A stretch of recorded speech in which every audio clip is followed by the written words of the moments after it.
Face à face ce matin entre Marc Toiti, bonjour Marc. Bonjour Cédric. Président du cabinet AC-Défi, et Céline Picmal-Prat. Bonjour Céline. Bonjour Cédric. Merci d'être avec nous pour Picmal Autumn Investment. D'abord, un petit regard sur la tendance du moment. Comment vous voyez les choses, ces marchés? Enfin, on le rappelait il y a un instant avec Jean-François Filiatre, 1er janvier ou presque, on était dans un autre monde, 7003, etc. et moins 20%. On va pas se mentir, on est dans une situation difficile. Ouais. On est dans une situation clairement baissière. On est rentré en bear market à partir du 3 janvier, puisqu'on a dépassé le 13 juin une baisse de 20%. Et quand on fait plus de 20% de baisse sur un marché, c'est qu'on est en bear market. Et donc malheureusement, on est rentré en bear market. Alors maintenant, il va falloir vivre avec. Voilà. Quoi. Ça, c'est fait. Et un bear market, historiquement, ça dure 269 jours, on en a eu 166, donc ça voudrait dire qu'historiquement ça nous mène jusqu'à octobre. Ah ouais. Voilà, si on regarde l'histoire, après un bear market, historiquement c'est 37%, ne laisse pas que des bons souvenirs de baisse. Ouais, bon. Donc on a fait 21% de baisse, donc 37% on n'y est pas encore. Donc voilà. Bon. Donc effectivement, on est dans une situation compliquée. Je pense qu'il faut le dire. Je pense que la fête est un peu finie. Ouais. On a eu des belles années entre 2008 et 2021. Et puis maintenant, c'est plus dur. Ça ne veut pas dire non plus qu'on va se remettre sous la couette et dire à nos interlocuteurs, c'est fini, ne faites plus rien. Non, il y a des choses à faire. On fera un peu de mais on est dans une situation plus dure. Ouais. Voilà, clairement. Marc, moi j'ai envie de dire bravo à Céline, parce que c'est vrai qu'aujourd'hui, il n'y a pas... C'est bien résumé. Hein. Non, c'est-à-dire, ça fait plaisir d'entendre la vérité. Il y a tellement de déni de réalité parmi certains gérants, on va pas dire tous, ou alors certains économistes. Depuis un an, ils nous ont dit non, il n'y aura jamais d'inflation, les taux d'intérêt ne vont jamais remonter. Là, maintenant, on dit il n'y aura jamais de récession, tout va bien dans le meilleur des mondes. Bon, faut arrêter le déni de réalité quand même. C'est-à-dire que ça soit... que les politiques fassent du déni de réalité, on a l'habitude. Mais là, depuis un an, on a, certains économistes ont aussi l'habitude, mais là, ça continue. Et puis surtout, même les banquiers centraux qui ont fait du déni de réalité. Alors, c'est vrai que ça, je pense, c'est le grand achoppement des prochains mois. C'est qu'on a, aux États-Unis, une stratégie, effectivement, où Jérôme Powell a fait son mea culpa, dès la fin 2021, d'ailleurs, parce que n'oublions pas que l'inflation n'est pas née avec la guerre en Ukraine, elle était là déjà dès 2021, à cause justement d'un excès de demande par rapport à l'offre, lié à l'augmentation. C'est le redémarrage trop fort, trop puissant. Oui, c'est-à-dire en fait, on a fait trop de dettes publiques, trop de planches à billets en 2021, et donc comme l'offre ne suivait pas, ça fait exploser les prix.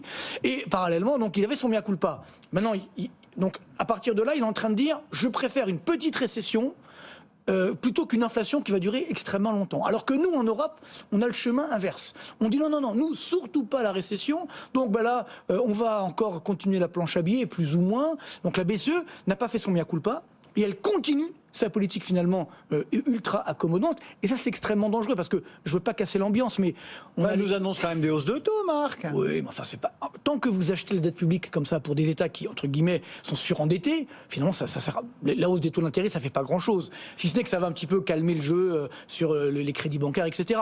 Mais par contre, la grande différence, et ça il faut dire la vérité, on a l'historique effectivement depuis des décennies, comment on sort de l'inflation, malheureusement, surtout une forte inflation. Moi j'ai toujours été pour l'inflation, mais 2,5-3% d'inflation. Là, on est à 8,1% dans la zone euro, 8,6%. Ce qu'on dit quand même, Marc, la patate à dents, quoi. C'est facile de la faire sortir, de la faire rentrer. On ne peut pas la remettre, sauf que là, il y en a beaucoup, si vous voulez, de dentifrice qui est sorti du tube. Donc pour remonter, on va glisser, vous voyez ce que je veux dire. Donc, comment on s'en sort? Malheureusement, c'est toujours le même scénario. C'est-à-dire qu'il y a une récession. Bon. Donc là, le risque, c'est qu'on risque d'avoir à la fois une forte inflation qui va durer et une récession qui va être dramatique, parce que plus la récession a mis du temps à arriver, plus elle est dramatique. Moi, c'est ce découplement qui me fait un peu peur, donc, où les Américains sont en train de prendre le taureau par les cornes, pour justement on passe du bear au boule, peut-être, on prend le taureau par les cornes, et puis alors que nous, on reste effectivement dans le bear, dans l'ours, c'est-à-dire où globalement, on va rester, non, on ne veut pas se faire mal, tout va bien, on va continuer comme ça la perfusion. Ça veut dire je pense que ça, c'est dangereux. Ça veut dire que la BCE, qui a pourtant pris un peu tout le monde par surprise en faisant cette inter-réunion un peu impromptue, vous a déçu en annonçant la mise à l'étude simplement d'un outil anti-fragmentation. En fait, encore une fois, il fallait faire plus, il fallait faire autre chose. Le problème, c'est que il faut encore une fois dire la vérité. Que les taux d'intérêt de dette publique augmentent, c'est normal. Pourquoi? Parce que les taux d'intérêt des obligations d'État, c'est les taux monétaires plus des primes de risque. Donc il y en a 3 sur la croissance. Bon là, il n'y en a pas beaucoup, c'est vrai, donc c'est pourquoi les taux d'intérêt baissent un petit peu aujourd'hui. Et puis surtout, il y a 2 autres primes de risque très importantes. L'inflation et la dette publique. Or, les deux sont sur des niveaux stratosphériques. Donc, la hausse des taux longs, elle est logique. Elle est normale. Donc le problème, c'est qu'on ne veut pas se faire mal. On dit non, tout va bien dans le meilleur des mondes, on va éviter ça. Mais à la fin, il faudra payer la facture. Parce que ça aussi, ne l'oublions pas, ce qu'on appelle un aléa moral en théorie des jeux. Ça veut dire que, qu'est-ce qui a fait que l'année dernière, on a autant augmenté la dette publique ? Alors que finalement, en 2020, je ne dis pas, mais en 2021, pourquoi on l'a augmenté ? Parce que Francfort rachetait tout. Parce que la BCE rachetait tout, rachetait cette dette publique. Donc les États, moi je l'ai vu, j'ai testé avec Bruno Le Maire en France, je lui ai dit faites attention, là, on lâche un peu trop. Il m'a dit non, pas de problème, c'est la BCE qui finance. Donc on n'a pas du tout été incité à calmer le jeu. Donc là, on lègue à nos enfants, finalement, un boulet de dette publique. Je ne sais pas comment on va s'en sortir, si vous voulez. Donc, qui va nous plomber, pas sur une année, mais sur malheureusement, plusieurs années. Céline, comment est-ce que vous regardez un peu ces banquiers centraux ? Parce que, en fait, eux, même si Marc pondère un peu sa lecture de la BCE, mais on a quand même l'impression qu'ils nous disent tous, on va résumer, mais la récession, elle va être au coin de la rue.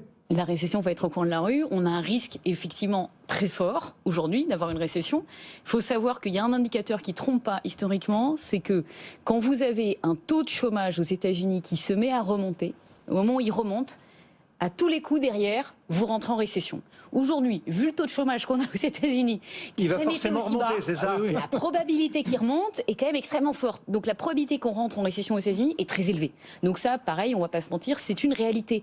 Et je pense que la deuxième chose qu'on a difficilement fait rentrer dans notre raisonnement, c'est le fait que les taux d'intérêt, depuis 1980, ils étaient dans un tunnel baissier. Et on s'est tous habitués à faire avec des taux d'intérêt qui baissaient. Et nous, en tant qu'investisseurs, finalement, on a toujours investi dans un environnement avec des taux d'intérêt qui baissaient. Et pour la première fois, la semaine dernière, on a cassé ce tunnel baissier. Parce qu'on a eu tout le temps des plus bas qui étaient plus bas, des plus hauts qui étaient de moins en moins hauts. Et la semaine dernière, on a eu le 10 ans américain qui a dépassé le point haut de 2018, les 3,25. Et ça, c'est une cassure. C'est une cassure. Donc ça, c'est quelque chose de nouveau. Et donc ça veut dire qu'éventuellement, on est reparti pour quelque chose qui n'a rien à voir, c'est-à-dire des taux d'intérêt, un coût du capital qui est plus élevé pour longtemps. Et ça, on a du mal à s'ajuster parce que ça a des conséquences hyper fortes, à la fois sur les valorisations des marchés financiers, c'est toutes les classes d'actifs qui sont impactées.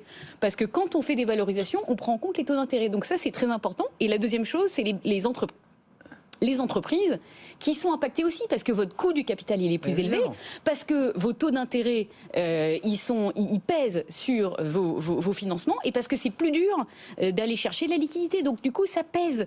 Et ça c'est quelque chose qu'on a du mal à intégrer dans nos raisonnements parce qu'il y a eu 40 ans d'habitude pour des prises. Ça veut dire aussi qu'il y a un petit risque. Enfin, est-ce qu'il y a un petit risque psychologique sur les marchés ? Parce que ce que vous dites avec années 80, etc., c'est un peu vrai. C'est-à-dire qu'aujourd'hui tous les acteurs de marché qui ont moins de 35 ans, en gros, ils n'ont jamais connu...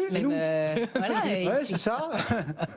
Je regardais si j'allais vexer quelqu'un. On est né non, mais globalement... Ils n'ont jamais connu de marché baissier, ils n'ont jamais connu de remontée de taux. Il y a eu 94, il y a eu un crack en 94, crack obligataire, effectivement, va durer longtemps, va durer une année, mais c'est vrai que la tendance, elle est baissière. Et j'irai même plus loin, c'est-à-dire que toute notre génération, on ne sait pas ce que c'est que l'inflation. Oui, c'est ça. Parce que je veux dire, c'est-à-dire que la dernière tous fois ceux qui ont écrit les algos qui drivent les marchés aussi au quotidien, ils ont des algos qui ne savent pas ce que c'est que de l'inflation, qui ne savent pas ce que c'est qu'une remontée de taux. Oui, mais si je peux me permettre, moi je trouve que c'est une bonne chose. Oui, d'accord. Mais enfin, mais est-ce que ça peut nous faire des petits épisodes bizarres de marché, genre gros doigts ou... Ah bah non, mais c'est clair qu'aujourd'hui, encore une fois, il y a ce mouvement de panique. Moi, je suis d'accord avec Céline, c'est le vrai danger aussi, il est au niveau du financement. C'est-à-dire qu'on s'est habitué à l'argent magique. Est-ce que je veux dire, on avait 800 licornes dans le monde qui valaient chacune $1 milliard, alors qu'il y en a 30 qui ont gagné de l'argent. Est-ce que je veux dire, donc bon, est-ce que c'était normal ça ? Non, c'était pas normal. On avait des valorisations qui étaient complètement folles dans des entreprises avec des PER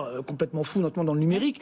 On a connu ça en 2000 avec la bulle Internet, vous vous souvenez et donc c'est vrai que là aujourd'hui on retrouve un monde un peu plus normal, j'ai envie de dire. Mais moi ce qui m'inquiète, c'est que justement on n'a pas envie.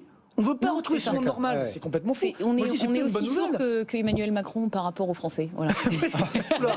Non, mais c'est dit. Oui, c'est vrai. C'est un petit peu ça. On est aveuglé par 40 ans et on ne veut pas que ça bouge parce qu'on en a tous profité de cet environnement d'argent magique. Mais et c'est difficile de s'ajuster pour ce nouveau monde. On me dit, mais pourquoi vous voulez que ça bouge? On est bien comme ça. Voilà. Mais c'est ça qui est...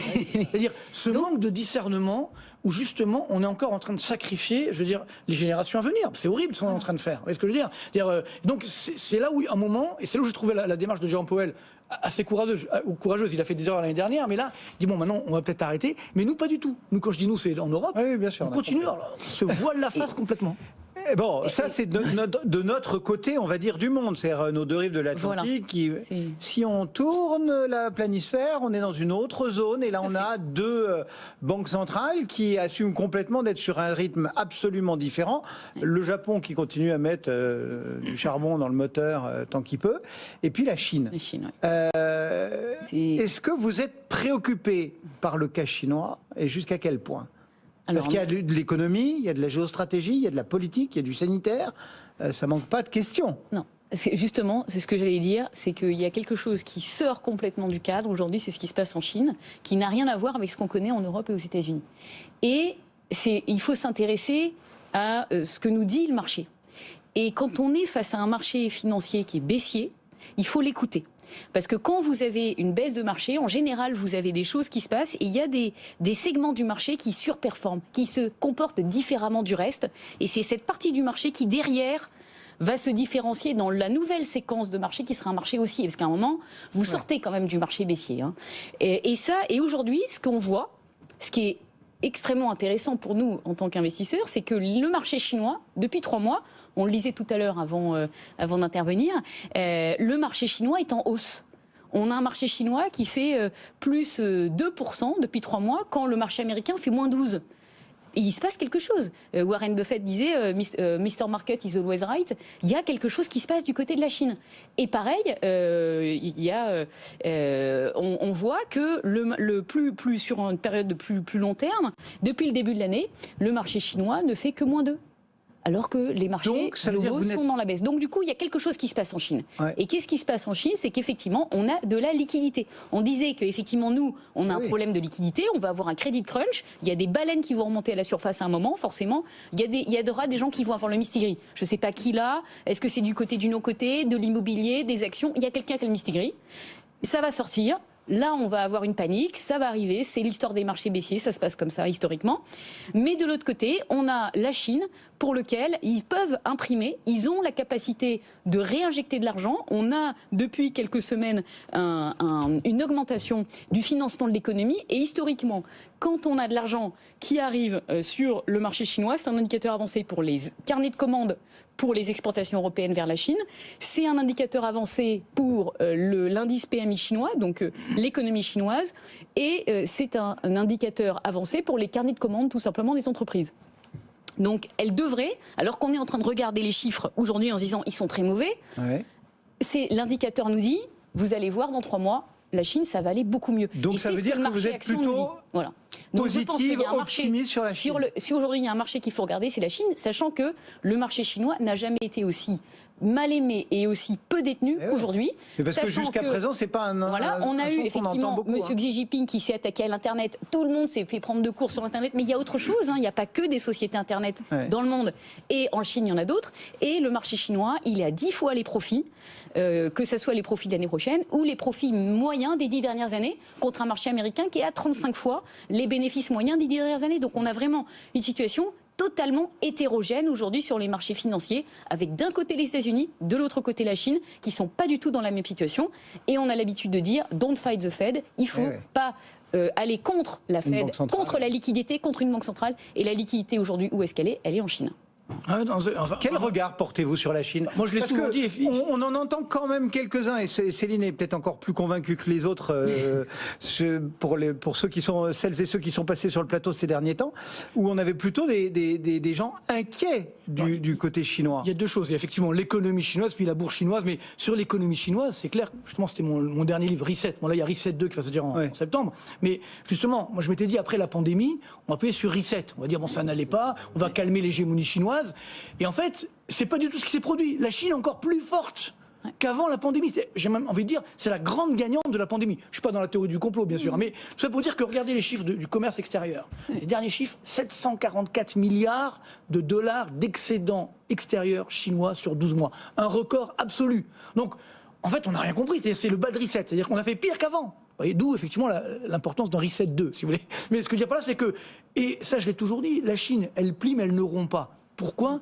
Parce que nous, on est des enfants de cœur par rapport à eux, excusez-moi l'expression. C'est-à-dire qu'eux, ils ont une vision du monde à 10 ans. Vous voyez, nous, regardez, nous, on ne sait même pas ce qu'il y a fait dans 3 semaines. Et ce que je veux dire, eux, ils sont à 10 ans. Alors, je dis pas, parce qu'il est vrai que c'est une dictature, donc c'est pas... Oui, c'est ça. D'un point de vue démocratique, ça c'est sûr. Mais néanmoins, ils ont, encore une fois, ce que j'appelle des airbags.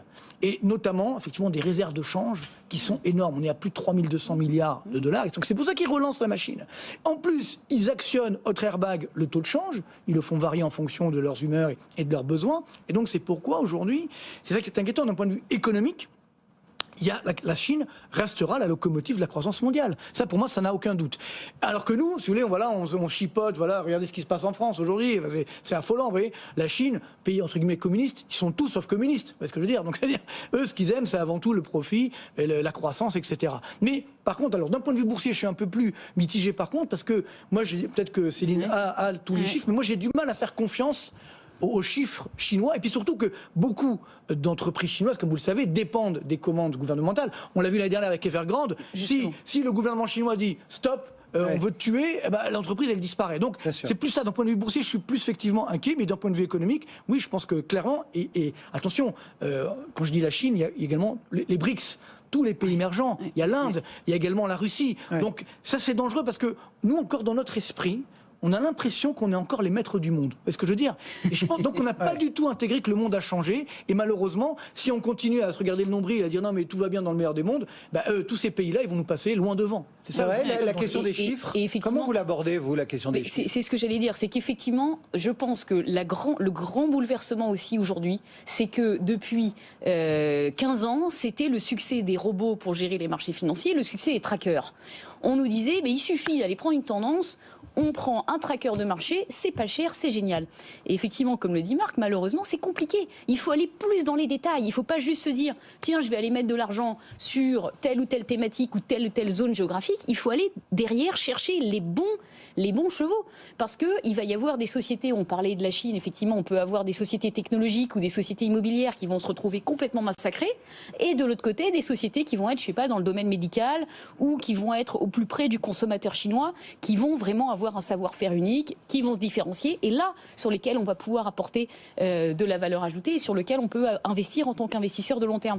Mais c'est très difficile, et c'est là que notre métier est intéressant. Et ça veut dire qu'aujourd'hui, dans ce marché baissier qu'on avait, ce bear market qu'on avait pointé dès le départ, ce bear market, ce marché baissier, il crée des opportunités selon vous ? Tout à fait.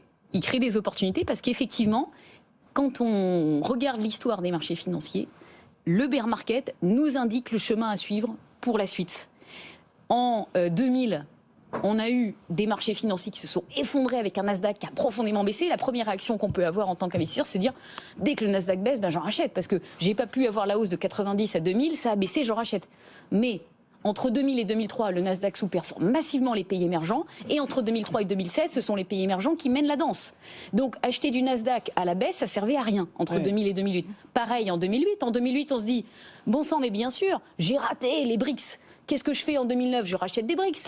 Malheureusement, ça ne sert à rien. Entre 2008 et 2022, il fallait acheter les GAFAM. Et il ne fallait pas du tout aller se repositionner sur les sociétés technologiques. Donc aujourd'hui, c'est pareil. On regarde ce qui marche à la baisse. Ce qui marche à la baisse aujourd'hui, c'est notamment les sociétés qui produisent des biens réels. Pour des raisons diverses et variées, notamment parce qu'on a une transition énergétique, parce qu'on est dans un environnement plus inflationniste. Ces sociétés-là, elles se comportent bien. Total, par exemple, plus 8 cette année, Schlumberger plus 25, Newmont plus 4. Il y a des sociétés qui montent, donc ça c'est intéressant à voir. Et de l'autre côté, on a des parties du monde qui se distinguent. La Chine, dont on parlait à l'instant, le Brésil, c'est le seul marché en hausse à plus 9 en euros cette année. Et ça, personne n'aurait parié là-dessus l'année dernière. Donc il faut aller un petit peu chercher des idées dans un environnement qui est hyper éclaté, hyper hétérogène. Selon vous, la baisse, effectivement, crée des opportunités ou il faut encore être un peu prudent ? Moi, je dis à chaque fois, les crises sont toujours des phases d'opportunité. Et donc, c'est tout à l'heure ce que j'évoquais quand un retour à la normale. Je pense que c'est formidable ce que dit Céline aujourd'hui, c'est-à-dire que voilà, on retrouve le métier, effectivement, de la gestion. Parce que faire des performances quand tout monte, c'est facile, j'ai envie de dire. Évidemment. Là, aujourd'hui, c'est quand on a un marché, justement, baissier, on va voir les différences. Voilà. Effectivement, les gérants qui se sont plantés, etc., ou qui ont voulu prendre des risques inconsidérés. Et donc, c'est là, aujourd'hui, il faut faire ce qu'on appelle en anglais anglais du stock picking, c'est-à-dire justement où on a des choix à faire, il faut regarder les entreprises, les fondamentaux économiques, ça c'est extrêmement important. Par contre, moi, ce qui m'inquiète quand même, c'est parce qu'il y a quand même la vague de fond qui est là, c'est comment on va gérer. C'est-à-dire comment on va gérer l'Europe, comment on va gérer la zone euro, comment on va gérer la France. Parce que c'est ça aujourd'hui. Le jour, j'évoquais que la France pouvait connaître une crise entre guillemets à la grecque. Non pas que j'aime pas les Grecs, j'aime beaucoup la Grèce effectivement, mais je veux dire par là, non parce qu'on me dit bah, attends, pourquoi vous critiquez les Grecs? Non, j'aime beaucoup les Grecs, il n'y a pas de problème. Mais j'y vais d'ailleurs souvent. Mais simplement, en gaz, il faut faire attention. C'est-à-dire que aujourd'hui, on a l'impression que la France, rien ne peut nous arriver.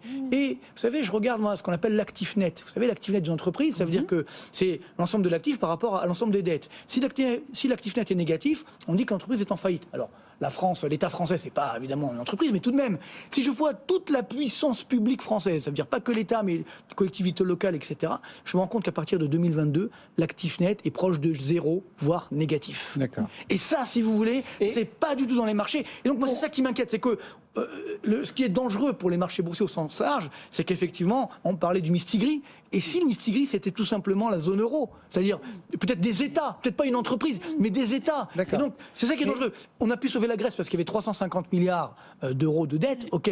Mais là, si on prend l'Italie, 2700 milliards d'euros de dette, la France, presque 3000 milliards d'euros de dette, qui va nous sauver, nous ? Vous voyez, c'est ça qui est dangereux. C'est-à-dire que ça, pour l'instant, on ne veut pas y croire. Non. Mais ça, c'est effectivement le signe noir. J'espère que ça n'arrivera pas, bien sûr. Mais il faut que nos dirigeants prennent les bonnes mesures. Voilà. Et on va avoir un problème sur la valeur de la monnaie. À un moment, parce que les banques centrales, c'est bien beau, on y croit fort, on dure comme fer, parce qu'on a bénéficié, mais on a bénéficié des années Greenspan, on a bénéficié, etc. Donc on est persuadé que les banques centrales ont tout pouvoir. Qui nous dit que les bonds vigilantes ne vont pas revenir et qu'on va se retrouver dans une situation où les banques centrales ne vont pas pouvoir tout maîtriser. Et si ça arrive, qu'est-ce qui se passe? Qu'est-ce qui se passe sur la valeur des papiers-monnaies? Qu'est-ce qui se passe sur la crédibilité? On voit l'euro qui baisse aujourd'hui, notamment. Donc effectivement, ça c'est ça va être le point d'interrogation à venir. Donc effectivement, on est dans un environnement compliqué où il va falloir être vigilant. Mais on s'en sortira, quand même. Bon, c'était passionnant. Merci Céline, c'était une première. Et on est ravis de vous retrouver. Bravo Céline, franchement. Sur le plateau. Présidente de Picmal Autumn Investment. Et puis Marc Toiti. Et donc, on va découvrir Reset 2, c'est ça? Reset 2, le 1er septembre. Je suis en train de le terminer, là. Voilà, vous dire, mais l'été va être studieux. Ouais, on a déjà la une. Exactement. Voilà. Enfin, la couve. Ouais, c'est le côté bienvenue dans le monde d'après. Exactement. Ah voilà, vous l'avez. Oui, on a tout. Bravo. Allez, dans un instant, on file sur les marchés techniquement grâce à Jean-Louis Cussac. Et n'oubliez pas, bien évidemment, les replays, notamment si vous voulez réécouter ce face-à-face, tout particulièrement passionnant. À tout de suite.